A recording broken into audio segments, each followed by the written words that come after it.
ఇప్పుడు ఎక్కడ చూసినా ఒకటే టాపిక్.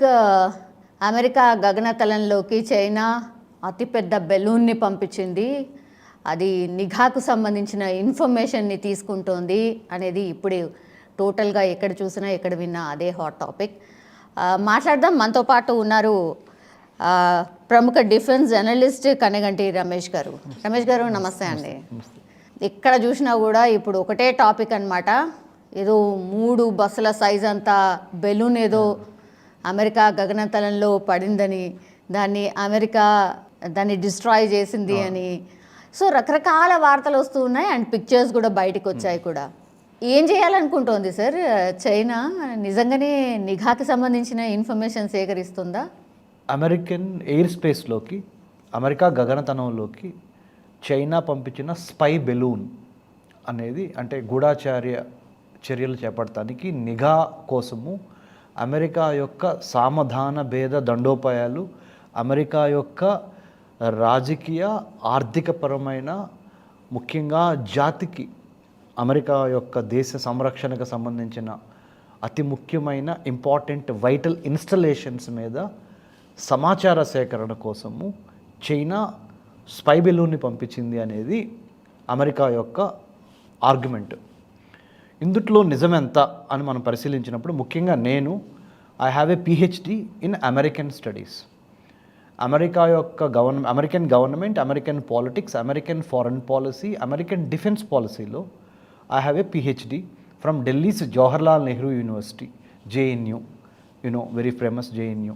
తర్వాత పోస్ట్ డాక్టరేట్ ఇజ్రాయెల్లో చదువుకున్నాను, సెక్యూరిటీ మ్యాటర్స్ మీదే.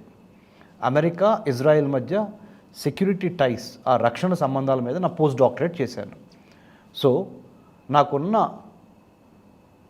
అమెరికాలో పర్యటించాను, ఇజ్రాయెల్లో 2 సంవత్సరాలు చదువుకున్నాను పోస్ట్ డాక్టరేట్. అమెరికాలో కూడా 10 American universities I have visited. So part of this experience, academic experience, research experience in the United States, I can 100% tell definitely Chinese are into spying activities, unimaginable spying activities. అంటే మీకు spine chilling అంటారు, అంటే మీకు వెన్నుపూసలు వణుకు పుడుతుంది అంటారు చూడండి మన తెలుగులో. అలాంటి కార్యక్రమాలు అమెరికా చేస్తుంది, చైనా చేస్తుంది, భారతదేశం చేస్తుంది, పాకిస్తాన్ చేస్తుంది. ప్రపంచంలో ప్రతి దేశానికి 2 రకాలైన there are 2 types of intelligence mechanisms each and every country has in this world. One is called internal security mechanism, చూస్తానికి ఒక ఇంటెలిజెన్స్ వింగ్. వేరే దేశాల నుంచి, పక్క దేశాల నుంచి సమాచార సేకరణ, గూఢాచార్య పనులు చేయడానికి ఇంకొక వింగ్ ఉంటుంది. భారతదేశానికి వచ్చేసరికి అంతర్గత భద్రత చూసేది intelligence bureau, IB, internal security, నిఘాని సేకరించడం ఐబీ పని. భారతదేశానికి వచ్చి భారతదేశం యొక్క ఎక్స్టర్నల్, అంటే విదేశాల్లో జరుగుతున్న, భారతదేశానికి వ్యతిరేకంగా విదేశాల్లో జరుగుతున్న కుట్రలను కానీ, వాళ్ళు ఏమనుకుంటున్నారు మన దేశం గురించి, మన దేశ పాలసీల గురించి అనే దాని మీద సమాచార సేకరణ చేసేదాన్ని రీసెర్చ్ అనాలిసిస్ వింగ్ అంటారు, RAW. ఓకే, ఇది భారతదేశం గురించి. మన దేశం గురించి అమెరికాలో 2 రకాల ఏజెన్సీలు ఉంటాయి. FBI, federal bureau of investigation, which is responsible to take care of the internal, అంటే దేశాన్ని, అమెరికా దేశంలో అంతర్గతంగా జరుగుతున్న లా అండ్ ఆర్డర్ ఇష్యూస్ మీద కానీ మిగతా ఇష్యూస్ మీదుగా సమాచారాన్ని సేకరణ చేసి ఇన్వెస్టిగేట్ చేసి క్రైమ్ని పనిష్ చేయటం.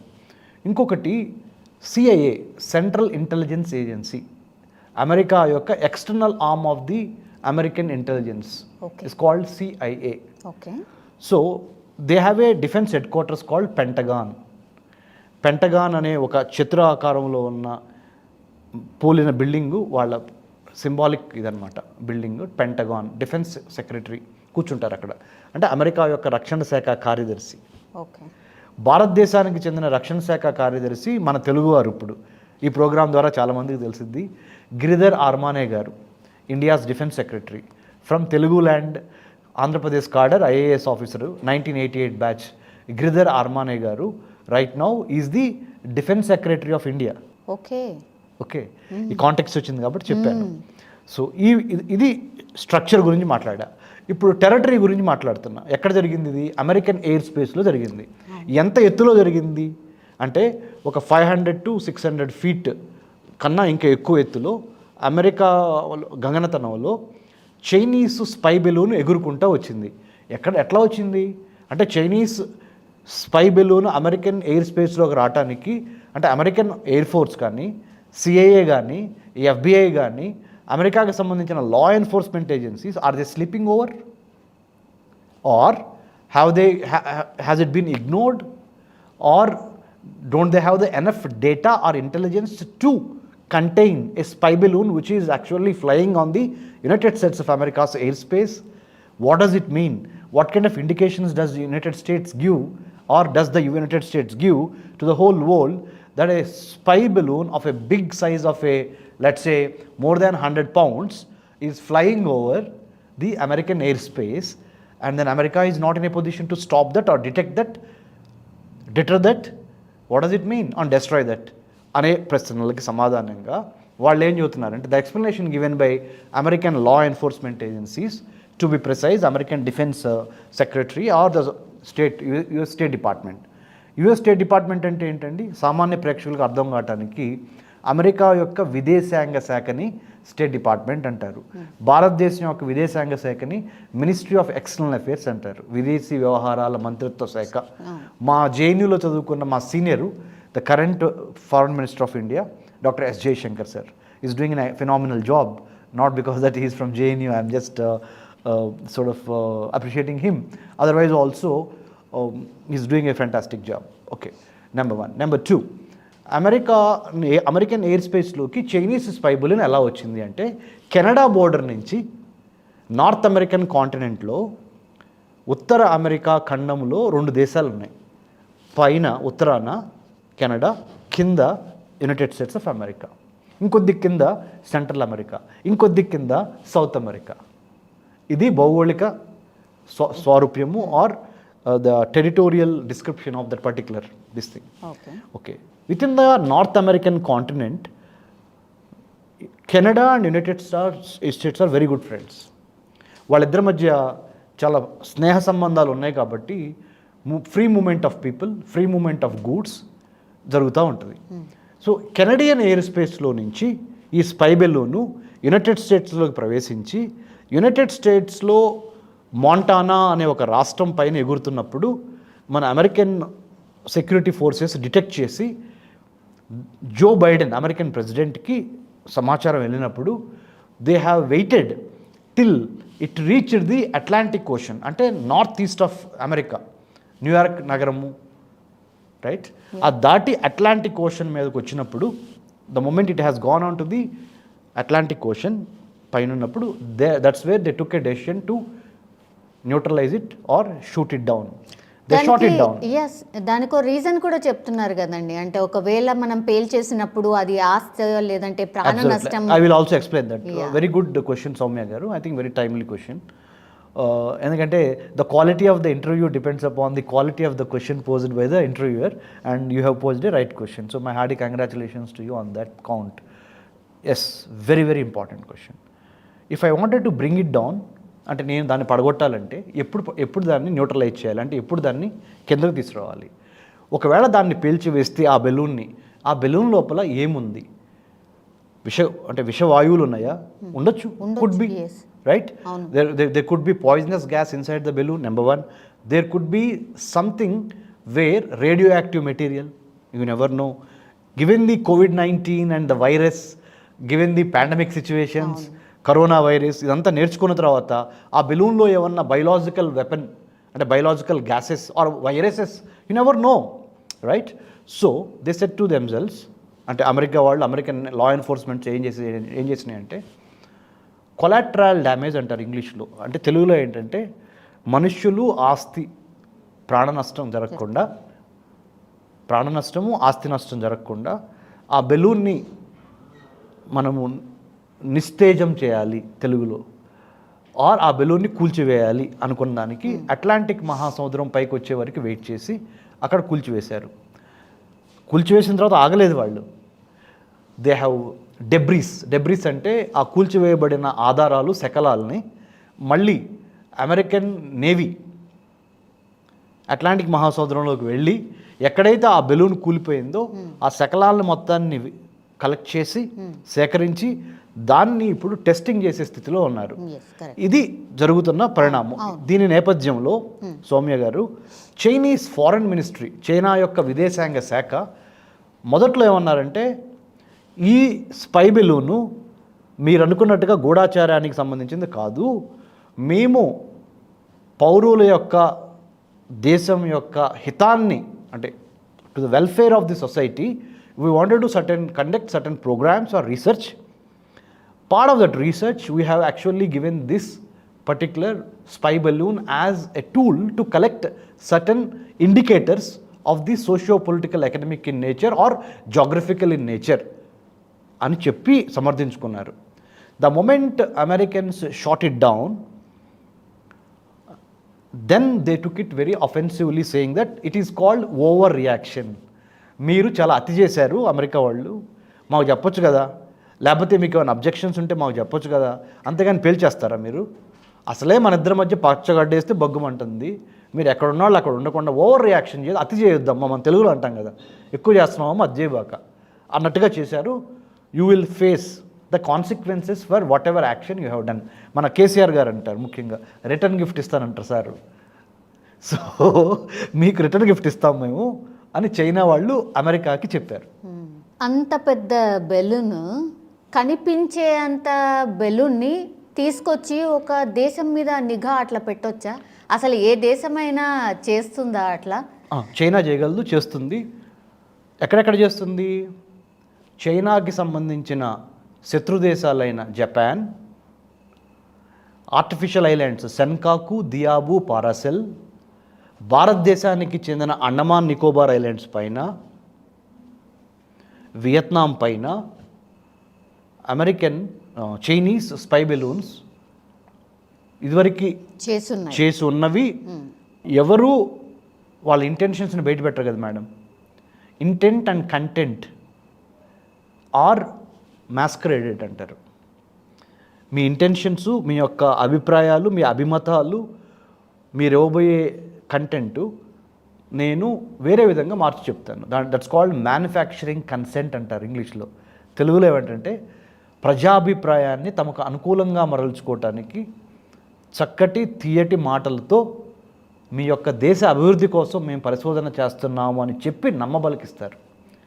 డెట్ ట్రాప్ డిప్లొమసీ అని చైనా వాళ్ళు డబ్బులు ఇచ్చి మీ యొక్క ఆర్థిక అవసరాలను నేను గమనించి మీరు అడిగిన తర్వాత మీకు ఒక ఆలింగనం చేసుకొని మేము ఉన్నాం కదా నీకు ఎందుకని చెప్పి మీరు 10 రూపాయలు అడిగితే 20 రూపాయలు ఇచ్చి కట్టలేనంత మీకు ఇచ్చి తిరిగి తర్వాత మెల్లిగా మీకు అవసరానికి ఉపయోగపడ్డాం కదా, మరి మీ దేశంలో కొద్దిగా మాకు ఆ పోర్ట్ దగ్గర ఇంత అవకాశం ఇవ్వండి, ఆ పోర్ట్ దగ్గర ఏదో రీసెర్చ్ చేయాలనుకుంటున్నాం, లేకపోతే ఆ ఎయిర్పోర్ట్ దగ్గర మాదేదో అట్లా పెట్టుకుందాం అనుకుంటున్నాం రన్వే, మళ్ళీ మీకు డబ్బులు ఇస్తాం దానికి కూడా, దానికి ఏమి లింక్ లేదు అని అట్లా చెప్పి మిమ్మల్ని మనస వాచ కర్మేణ వశపరుచుకొని చివరికి ఆ యొక్క దేశాన్ని సైనిక స్థావరంగా, మిలిటరీ అసెట్గా మార్చుకొని belt and road initiative BRI అనే ఒక పెద్ద గ్రాండ్ స్ట్రాటజీ చైనాకు ఉంది.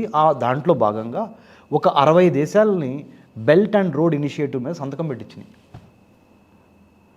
బెల్ట్ అండ్ రోడ్ ఇనిషియేటివ్ అంటే ఏం లేదు, 2013లో చైనీస్ ప్రెసిడెంట్ షీ జిన్పింగ్ తన గ్రాండ్ విజన్ చైనా కోసం, ప్రపంచ వ్యవహారాల్లో చైనా నెంబర్ 1 కావాలి అంటే రాబోతున్న ఇంకొక 1920 నుంచి 2020 వరకు 100 ఇయర్స్ గ్రేట్ గ్రాండ్ స్ట్రాటజీ ఉందా చైనాకి.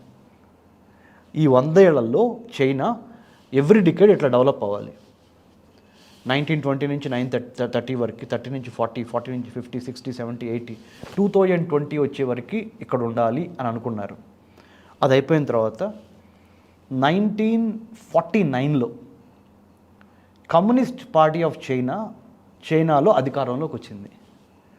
1949 నుంచి 2049 లోపల చైనా ప్రపంచంలో తిరుగులేని ఆర్థిక, రాజకీయ, సాంకేతికపరమైన శక్తిగా ఎదగటానికి సామ, దాన, భేద దండోపాయాలు ఉపయోగిస్తుంది అనటంలో ఎటువంటి ఆశ్చర్యము లేదు. as a observer of international relations, geopolitics, my firm belief is that even COVID-19 is being sort of groomed or developed, designed, manufactured in the labs of Wuhan Institute of Virology. Yes, అదైతే ఎట్లాగూ ఉంది కదా దాని So మీద. I have, Soumya garu, I have given a definition of COVID-19 also. Chinese orchestrated venomous imperial design, COVID 2019. Chinese, C for Chinese, O for orchestrated అంటే తయారు చేయబడిన, venomous అంటే విషపూరిత, I means imperial సామ్రాజ్యవాదపరమైన, D means design చట్రము. Chinese orchestrated venomous imperial design in 2019 by Communist Party of China led by Xi Jinping, the president of the China. So ఆయన 1949లో communist party అధికారంలోకి వచ్చిన దగ్గర నుంచి ఈయన పగ్గాలు చేపట్టింది, రాజకీయ పగ్గాలు 2013లో. 2013 నుంచి ఇప్పుడు వరకు ఆయన చేస్తున్నది ఏంటంటే 2049 లోపల, అంటే ఇంకొక కొన్ని సంవత్సరాల లోపల, 2023 కదా, సో లెట్స్ సే ఒక 7, ఇంకొక అది ఒక లెట్స్ సే 19, ఇంకొక 20 years లోపల 100 years అవుతుంది చైనాకి, కమ్యూనిస్ట్ పార్టీ ఆఫ్ చైనా అధికారంలోకి వచ్చి. ఈ 100 ఏళ్లలో అమెరికాని తొక్కితే ఎలా తొక్కాలంటే మళ్ళీ లెగవకుండా తొక్కాలి. ప్రపంచ రాజకీయ ఆర్థిక వ్యవహారాల్లో చైనీస్ ఆధిపత్యాన్ని నిరూపించుకోవటానికి చైనా మీరు ఊహించలేని, మీ వెన్నులో వణికి పుట్టించేంత గొప్ప అంటే వాళ్ళ భాషలో దుర్మార్గ పనులు చేస్తుంది. అమెరికాకు తెలియకుండా అమెరికా అంత అమాయకంగా ఉందా? వన్ థింగ్, ఆల్రెడీ ఇట్లాంటి బెలూన్ మీరన్నట్టుగానే మన దేశం మీద ఆర్ జపాన్ మీద ఆర్ ఇంకో కంట్రీ మీద ఆల్రెడీ ఉన్నాయి. అప్పుడు ఎట్లాంటి రియాక్షన్ ఏ కంట్రీ ఇవ్వలేదు. ఈవెన్ అమెరికా మీద కూడా వెళ్ళి వచ్చింది అనేసి కూడా అంటున్నారు, అప్పుడు కూడా ఇవ్వలేదు. ఇప్పుడు ఎందుకు రియాక్ట్ అయింది అమెరికా అనేదే point. Very good. Now there are 2 ways of doing things Soumya గారు. ఒకటి, కనపడే విధంగా చేసే ఆపరేషన్స్ని ఓవర్ట్ ఆపరేషన్స్ అంటారు. కనపడకుండా చాప కింద నీరులాగా చేసేదాన్ని కోవర్ట్ ఆపరేషన్స్ అంటారు. There are certain overt operations, there are certain covert operations done by every country in the world. భారతదేశం చేస్తుంది, చైనా చేస్తుంది, జపాన్ చేస్తుంది, అన్ని దేశాలు చేస్తాయి. So Chinese are up to this game, they have gone to any extent. And also మీకు ఒక విషయం చెప్పాలి సౌమ్య గారు, అండ్ ప్రేక్షకులు కూడా అగ్రీ చేస్తారు. ఈ ఎక్స్పెరిమెంట్ చేయటం ద్వారా ఆ బెలూన్లో ఏమీ లేకపోవచ్చు. ఉదాహరణ, బెలూన్లో ఏమీ లేకపోవచ్చు. స్పై బెలూన్ అమెరికా గగనతలంలోకి రావటం మూలన ప్రాణ నష్టము, ఆస్తి నష్టం జరగకపోవచ్చు. కానీ China wanted to use this as a case study to see how Americans behave in a crisis situation so that they can learn from it. That's what the Chinese are up to. It's not about how much of damage the spy balloon has done to the United States of America. It is the wherewithal, the strategy, the planning, the preparation, and how my enemy reacts to what I have done. నా శత్రువు నేను కొట్టిన దెబ్బకి ఏ విధంగా react అవుతాడు అని నేను case study ద్వారా మీరు ఎట్లా రియాక్ట్ అవుతారో నేను స్టడీ చేస్తున్నా. That's what Chinese are doing. అక్కడ ఏమి లేదు, ఆ బెలూన్లో గాలే ఉండొచ్చు. ఓకే, కానీ అమెరికా ఎలా రియాక్ట్ అవుద్ది, ఎలా రియాక్ట్ అయితే రేపొద్దు వార్ గేమ్స్ అంటారు మేడం. యుద్ధానికి సంబంధించి యుద్ధం భూమి మీద జరగబోయే ముందల మైండ్లో జరుగుద్ది. The war is on your mind, in your mind. The war is in your brain. So శత్రువు యొక్క మూమెంట్స్, శత్రువు యొక్క చతురత, క్యాపబిలిటీ, రియాక్షన్ టైం అసెస్ చేయటానికి ఇది ఒక చిన్న ప్రోటోటైప్ అంటే what you call that trial to see what is my enemy up to అనే కాంటెక్స్ట్ ఇది. Tomorrow the truth will come out.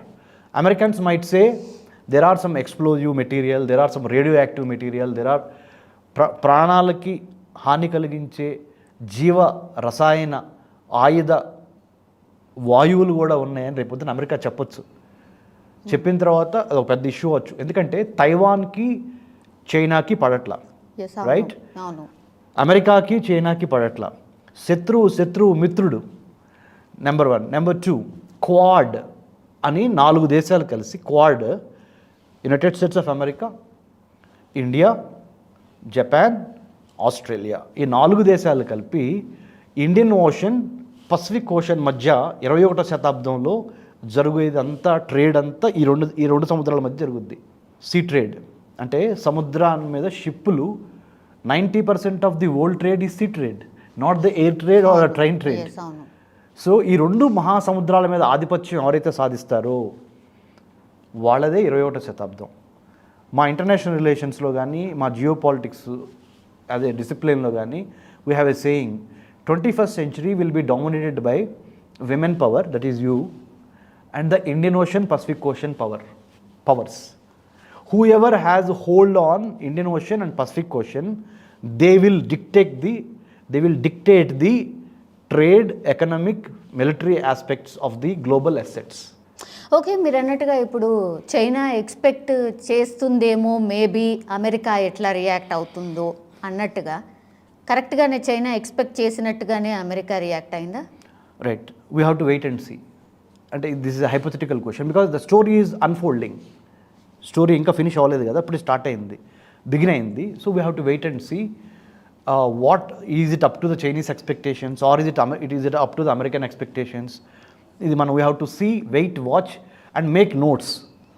Indian military, Indian air force, Indian navy ఒకవేళ రేపొద్దున China భారతదేశం మీద ఇదే స్పై బిల్లును పంపితే మన యొక్క రియాక్షన్ ఏంటి, అమెరికా ఏ విధంగా రియాక్ట్ అయింది, మన ఫ్రెండ్ అయిన అమెరికా ఏ విధంగా రియాక్ట్ అయింది, మనం ఏ విధంగా అవ్వాలి, are we up to the game, planning, preparation, perspiration and inspiration అనే విధంగా ఒక స్ట్రాటజిక్గా మనం ఎలా మూవ్ అవ్వాలి అనేది వార్ గేమ్స్లో this is an opportunity for Indian military establishment, civilian establishment, defence establishment to learn from this case study between United States and China on the spy balloon affair.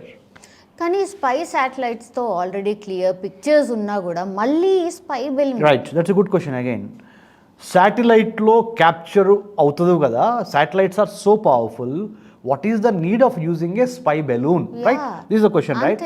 The answer is, I'm quoting former CIA director, central intelligence agency అని ఇందాక మీకు చెప్పాను. అమెరికాలో external ఇంటెలిజెన్సీ అంటే విదేశాల్లో ఉన్న సమాచార సేకరణ, గూఢాచార్యం చేసేది సిఐఏ. సిఐఏ డైరెక్టర్ గారి మాటలు నేను కోట్ చేస్తున్నా, నేను ఏదో నోటుకొచ్చిన మాట, మనసుకొచ్చిన మాట చెప్పట్లా. ఆయన చెప్పింది ఏంటంటే, ఈ స్పై బెలూన్స్ వాడటం మూలాన ముఖ్యంగా మైన్యూట్ డీటెయిల్స్ను కూడా సేకరించే అవకాశము, నెంబర్ 1. మైన్యూట్ డీటెయిల్స్ అంటే అతి సూక్ష్మమైన సమాచార సేకరణ, number 1 benefit. Number 2 benefit, American military, American political leadership ఏ విధంగా రియాక్ట్ అవుద్ది అనేదాన్ని చైనా వాళ్ళు అబ్జర్వ్ చేయడానికి వాళ్ళకి ఇది ఒక టాక్టిక్. 2, 3 ఈ ఇష్యూ జరుగుతున్న పరిణామ నేపథ్యంలో అమెరికా మిత్రులు ఎవరు, చైనా మిత్రులు ఎవరు, ఎవరు ఏ సైడ్ తీసుకున్నారు, ఆ బలాబలాలు అబ్జర్వ్ చేయడానికి ఇది ఒక కేస్ స్టడీ. నెంబర్ 3. నెంబర్ 4, ప్రపంచంలో జరుగుతున్న వేరే దేశాల్లో జరుగుతున్న పరిణామాలు, యుక్రెయిన్ రష్యా మధ్య యుద్ధం, నార్త్ కొరియా సౌత్ కొరియా మధ్య గొడవలు, ఇండియా పాకిస్తాన్ మధ్య గొడవలు, చైనా ఇండియా మధ్య గొడవలు, అమెరికా మిత్ర దేశాల మధ్య గొడవలు, శత్రు దేశాల మధ్య గొడవలు, వీటన్నిటినీ the permutations and combinations in the context of ever-changing geopolitical, geostrategic realities within which this particular situation is enforced upon will be examined by the Chinese and the Americans and their friends and foes. So these are the benefits. And also one more important thing is how United Nations react. ప్రపంచానికి పెద్దన్నగా ఉన్న ఐక్యరాజ్య సమితి ఏ విధంగా ఈ పంచాయతీని అర్థం చేసుకుంటుంది, ఈ పంచాయతీ మీద ఎంత బెహస్ అంటే చర్చ చేస్తుంది అనేది కూడా ఒక ఇంపార్టెంట్ బ్యాక్డ్రాప్ టు దిస్. ఇలా చెప్పుకుంటూ పోతే చాలా ఉన్నాయి. అంటే ఉదాహరణ, మనకి గాలి కనపడదు, గాలి ఉంది కదా, మీన్ ఎస్ రైట్. సో దేవుడు ఉన్నాడు కదా, దేవుడు కనపడ్డు. అట్లానే ఇందుట్లో when you peel off there are so many layers to the whole story. అంటే మీరు చూడగలిగి, వినగలిగి, అర్థం చేసుకోగలిగి విశ్లేషణ చేయగలిగిన మనసు, శక్తి, ఆ ఇంటెంటు, ఆ కంటెంటు, ఆ క్యారెక్టరు మన దేశానికి ఉంటే మన దేశం రేపొద్దున ఇలాంటి ఉపద్రవాలు వచ్చినప్పుడు ముందలుగానే అంటే the best time to prepare for war is at peace time. శాంతి సమయంలోనే యుద్ధానికి ప్రిపేర్ అవ్వాలి. సో మనకి ఇది శాంతి సమయం. మనం రేపు జరగబోయే యుద్ధానికి ఇవాళ ప్రిపేర్ అవ్వాలి. అంటే జాతి మొత్తం మమైకం అవ్వాలి. Student, science, technology, internet, digital, cyber, emerging technologies, ఇంత పెద్ద భారతదేశం, 15,000 కిలోమీటర్ల ల్యాండ్ బోర్డర్స్ భారతదేశానికి ఉన్నాయి. 7,516 కిలోమీటర్ల సముద్ర తీరం ఉంది. అంటే భారతదేశానికి రెండు కలిపితే 22,000 కిలోమీటర్లు పైచిలుకు. ఆ సేతు హిమాచలం, కాశ్మీర్ నుంచి కన్యాకుమారి వరకు మన భారతదేశాన్ని కాపాడుకోవాలి అంటే మనందరము సోల్జర్స్, శాన్స్ యూనిఫామ్ అంటే without uniform we are all soldiers to protect our motherland అనే ఇది మనకి ఈ లెసన్ నేర్పించింది. We have to be aware, open our eyes and ears and use our analytical mind to understand the enemy which is unfortunately your neighbour called China. You can choose friends but you cannot choose neighbours. స్నేహితులను మీరు చూస్ చేసుకోవచ్చు కానీ మీ ఇరుగు పొరుగు వారిని చూస్ చేసుకోలేం కదా. జాగ్రఫికల్లీ వాళ్ళు చచ్చి మన కర్మగాలి మన పొరుగు వాళ్ళే కదా. So you have to live with the enemy or engage the enemy.